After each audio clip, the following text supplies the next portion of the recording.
네, 윤석열 검찰총장이 법원의 집행정지 인용 결정으로 업무에 복귀했습니다. 어제 곧바로 대검에 출근한 윤 총장은 저녁 8시쯤 퇴근했고 오늘도 대전지검의 원전 수사 등 현안 관련 보고를 계속 받고 있습니다. 오늘 열릴 예정이었던 징계위원회는 이번 주 금요일로 연기됐습니다. 취재기자 연결하겠습니다. 강희경 기자. 네, 대검찰청입니다. 네, 윤석열 총장 오늘 대검으로 출근해서 업무를 보고 있는 거죠?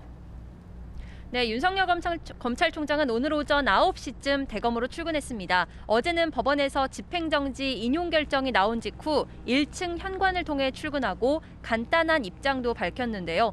오늘은 평소처럼 지하주차장으로 출근해 모습을 드러내진 않았습니다. 어제 윤 총장은 오후 5시 10분쯤 출근해 직무 복귀를 공식화했습니다. 부재 중에 있었던 간단한 업무 보고를 받았고 예정보다 늦은 시각인 밤 8시쯤 퇴근했습니다. 오늘도 여러 수사 의뢰건 배당이나 원전 수사 등 각종 현안에 대해 계속 보고를 받고 있습니다. 특히 대전지검이 수사하고 있는 월성 1호기 원전 경제성 평가 조작 의혹이 주요 안건으로 보고될 가능성이 큽니다. 또 윤 총장은 오는 금요일로 예정된 징계위원회에 대비해 준비도 이어갈 전망입니다. 이런 가운데 대검 인권정책관실은 대검 감찰부에 대한 조사에 착수한 것으로 확인됐습니다. 윤 총장의 징계 혐의 가운데 하나인 재판부 사찰 의혹 문건과 관련해 대검 감찰부가 수사정보 담당관실을 압수수색하는 과정에서 총장 직무대행에게 보고하지 않고 법무부 지휘를 받았다는 의혹이 제기됐는데요. 당시 직무대행이던 조남관 대검 차장검사 지시로 관련 절차에 문제가 없었는지 등에 대해 들여다보기 시작한 겁니다. 추미애 장관이 가장 문제 삼았던 부분이기도 한 만큼 이를 두고 추 장관과 윤 총장 사이 또 다른 대립이 이어질 것으로 보입니다. 추미애 장관도 오전 9시 반쯤 법무부 청사로 출근했는데 징계 철회 의사가 있는지 등을 묻는 취재진의 질문에 아무런 대답을 하지 않았습니다. 직접 들어보겠습니다. 법무부 감찰이 결정이 장관님 조치와 달랐는데 어떻게 보시나요? 검찰 내부만발 극심한데 징계 처리 생각 없으신가요?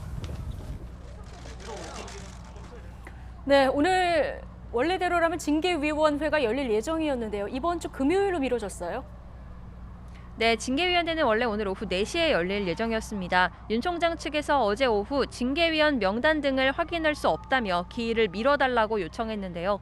법무부는 법원의 집행정지 인용 결정이 나온 뒤 충분한 절차적 권리와 방어권 보장을 위해 징계위를 이번 주 금요일로 연기한다고 밝혔습니다. 윤 총장의 요청을 들어준 것으로 보이지만 현실적으로 징계위를 예정대로 열기 어렵다는 점이 반영됐다는 분석도 있습니다.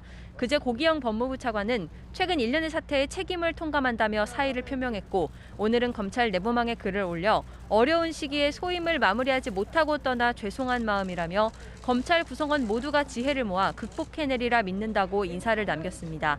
검사징계법상 법무부 차관은 당연직 위원으로 징계위에 참여해야 하고 또 이번 심의에서는 특히 징계 청구권자인 추 장관을 대신해 위원장 역할도 해야 합니다.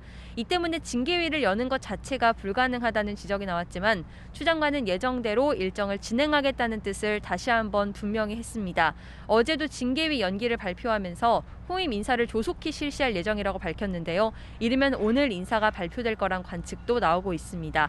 금요일에는 오후 2시에 징계위원회가 열립니다. 징계위원들은 장관이 지명한 검사 또는 위촉한 외부 인사라 해임 등 중징계가 예상되고 있습니다. 그러나 법원이 집행정지 인용을 결정하며 한 차례 제동을 건 데다 어제 감찰위원회에서까지 추 장관 조치가 부적절하다고 권고해 추 장관이 사실상 사면 초과에 놓였다는 해석도 나오는데요. 남은 이틀 동안 추 장관과 윤 총장, 양측이 어떻게 대응해 나가는지가 징계위 결과를 가를 중대 분수령이 될 전망입니다. 지금까지 대검찰청에서 YTN 강희경입니다.